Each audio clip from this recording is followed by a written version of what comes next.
la chose qu'on voit avec le changement climatique, dans des endroits où on fait maintenant les maïs, irrigués dans la plaine de Pau, que demain, il faut faire des millet.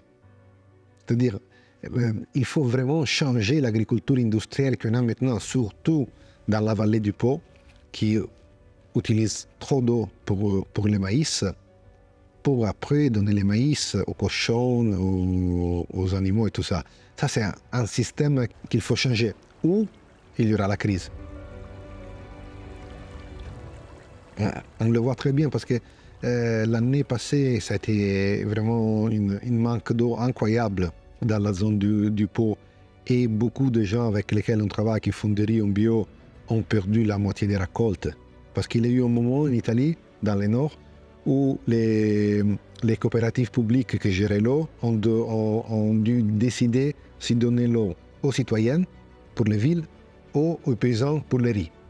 Alors c'était clair le choix, non? On donne l'eau aux villes. Et les gens qui faisaient les riz sont restés sans eau.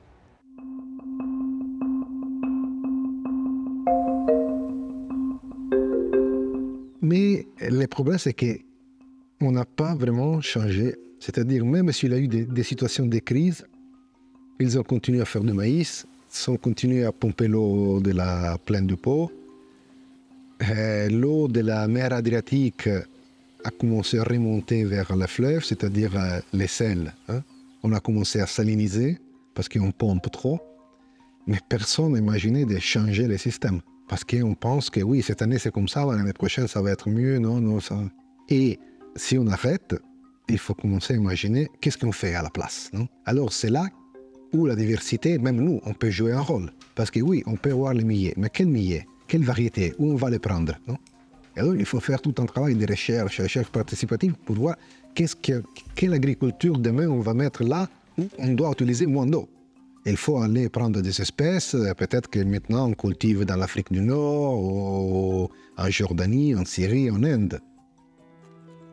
Mais ça ne fait pas encore partie de la culture des syndicats agricoles ou même des politiciens en Italie. La vision, c'est toujours très courte. Tu as toujours rêvé de découvrir les spécialités de la Méditerranée? Alors suis-moi. La sécheresse impacte de plus en plus ces agriculteurs. Comment produire autant de nourriture avec moins d'eau? Telle est la question. Pourtant, les agriculteurs méditerranéens ont trouvé des solutions. Mon projet est simple mais ambitieux. Je vais rencontrer des agriculteurs et des scientifiques dans 10 pays méditerranéens pour découvrir comment ils se sont adaptés au manque d'eau et je le partagerai via des vidéos documentaires.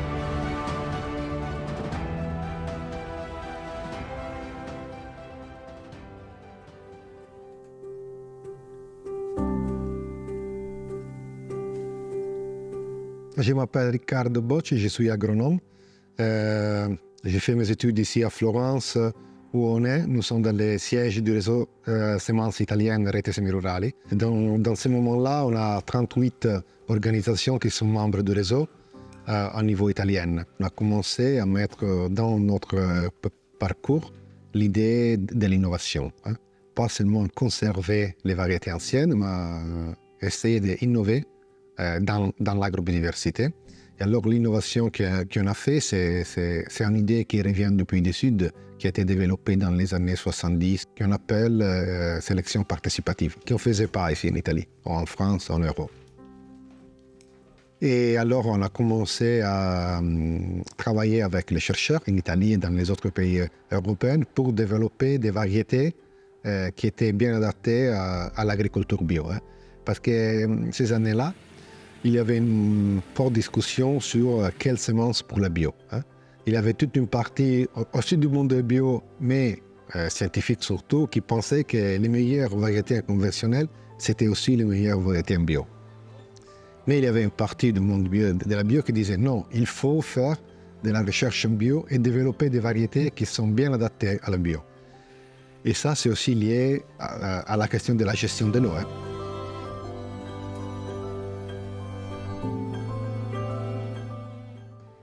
Je peux faire un exemple qui c'était un exemple très, je dirais, simple que nous on a vécu avec les céréales.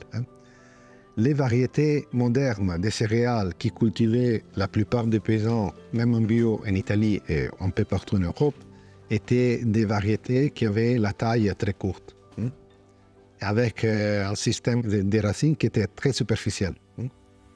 Alors, ce système, ça marche bien si tu as l'eau, la nourriture, c'est-à-dire l'engrais chimique, tout ça, qui vient de haut, et des plantes qui ne doivent pas faire de la compétition avec les mauvaises herbes, parce que tu donnes des herbicides. Mais les paysans en bio ne pouvaient pas utiliser les herbicides, et ils voulaient des plantes qui étaient beaucoup plus haut, avec un système de racines qui allait au fond dans le sol pour prendre les ressources et aussi l'eau. Et alors c'est là qu'on est revenu à utiliser des variétés anciennes, parce que les variétés développées avant 1940, je dirais 35-40, étaient des variétés qui étaient faites sans chimie et sans la possibilité de donner des pesticides et tout ça. Alors l'idiotype des variétés développées avant les 1930 était un idiotype qui marchait très bien pour le bio dans les années 90. C'est pour ça qu'on est revenu à l'ancienne. C'était pas la mode, c'était pas qu'on aimait les passés. C'est que les variétés faites même dans la recherche dans les années jusqu'à 1930, c'était des variétés qui étaient parfaites pour l'agriculture bio des années 90. Mais en même temps, on s'est rendu compte que ces variétés-là étaient des choses développées il y a une centaine d'années. Et en même temps, le monde avait évolué. C'était nécessaire de faire de la recherche pour faire évoluer aussi les variétés. Et c'est là qu'on a commencé à faire la recherche participative, l'innovation. Et l'idée la plus forte qu'on avait, ça, je dirais au niveau européen, pas seulement nous en Italie, c'était de remettre la diversité dans les champs. Et pas travailler sur des variétés uniformes, que c'est le modèle de l'agriculture conventionnelle, variétés uniformes partout.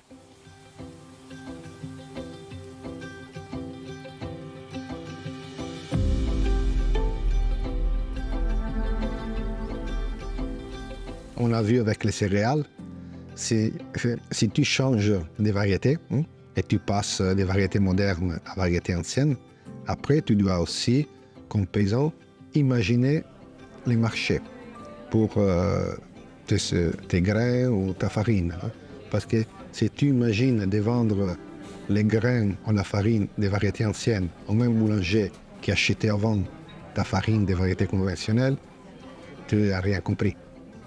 Parce que pour eux, les grains des variétés anciennes de blé tendre sont adaptés seulement pour les animaux.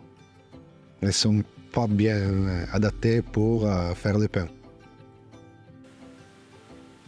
Alors, il faut commencer avec les grains, après convaincre les moulins, parce que là aussi, il faut changer le système. Après, parler avec les boulangers pour changer les modes de faire le pain. Et après, parler avec les citoyens, les consommateurs qui ont dans la tête le goût du pain blanc pour aussi convaincre que ce n'est pas le meilleur pour eux. Alors, c'est un travail long la chaîne. C'est difficile. C'est-à-dire, il ne s'agit pas ou bien je change ma variété, c'est fait, je gagne ma vie. Non, c'est un peu plus compliqué.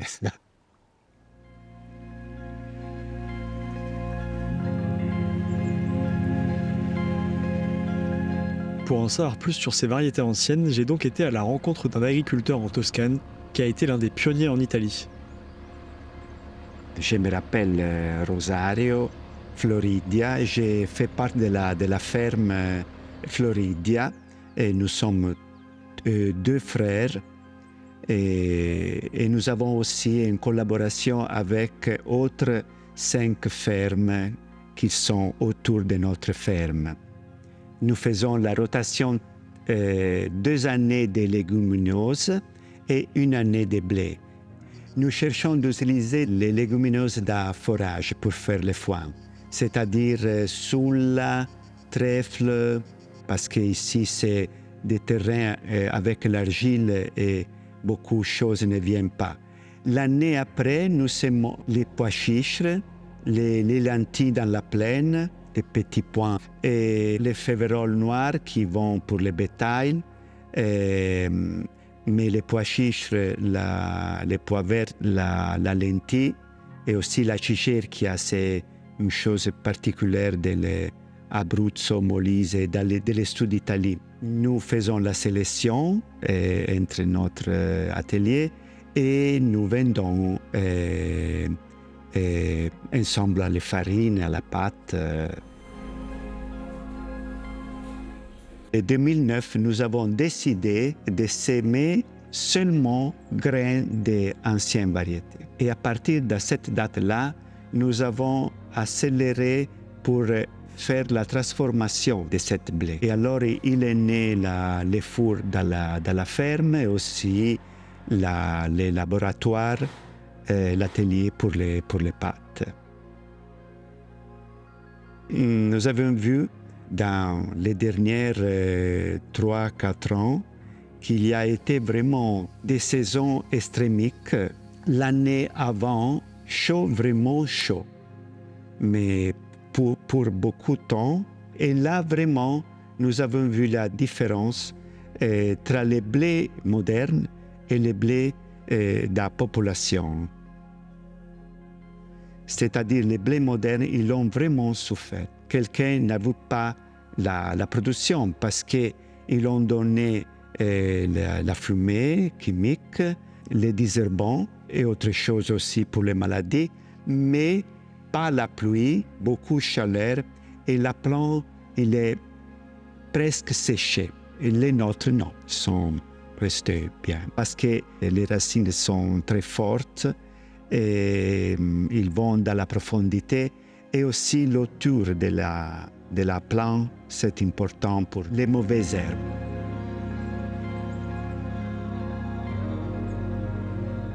Et dans la population, il y a 1000-2000 variétés, surtout accessioni, c'est-à-dire un croisement dans les champs des variétés. Et alors, si une année, c'est par exemple très très chaud, il y a les graines qui supportent les chauds, les très chauds. Tu vois, s'il y a beaucoup humide, il y a les blés, les variétés qui supportent l'humidité, la pluie. Et ça, il garantit à nous une production tous les années. Ça, c'était important. Ce n'est pas des productions hautes, mais c'est sûr. Et surtout, il ne veut pas un gros investissement économique. C'est-à-dire, nous n'achetons pas les semences, et nous n'achetons pas la fumée parce que nous faisons la rotation 2 années de légumineuses et 1 année de blé. Et ce n'est pas nécessaire la fumée organique.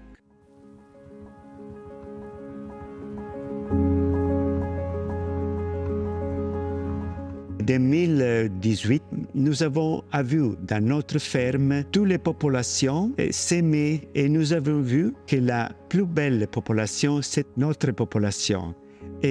Mais par contre, avec des visites dans d'autres parties d'Italie, nous avons vu que la plus belle population, c'était toujours la population s'aimer pour 4-5 ans dans cette région. Et ça, c'était vraiment la chose qui confirme que la population, c'est évolutif, s'adapte à les terrains et à la température, à le climat.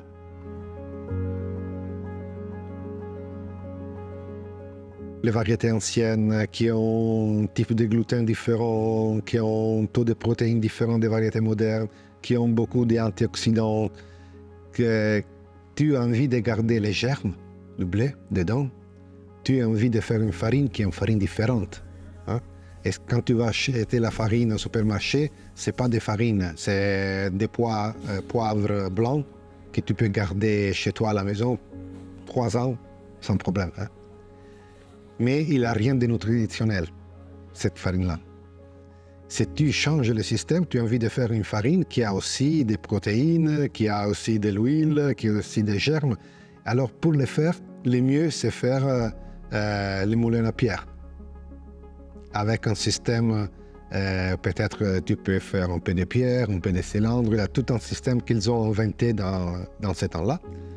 mais pour dire qu'il faut se prendre soin aussi de cette partie. Parce que tu dois garantir que la qualité que tu as dans le champ arrive aussi dans l'assiette. Et pour le faire, il faut comprendre comment on va faire le travail au moulin et le boulanger. Parce qu'après, si tu as un boulanger conventionnel qui utilise la levure à la place du levain, c'est pas le même pain. Et c'est pour ça que il y a des paysans, je pense, soit chez nous, soit en France, ce qu'on appelle maintenant paysans boulangers, qui, vu que c'était difficile de convaincre les moulins, les boulangers et tout ça, ils ont fait tout dans la ferme.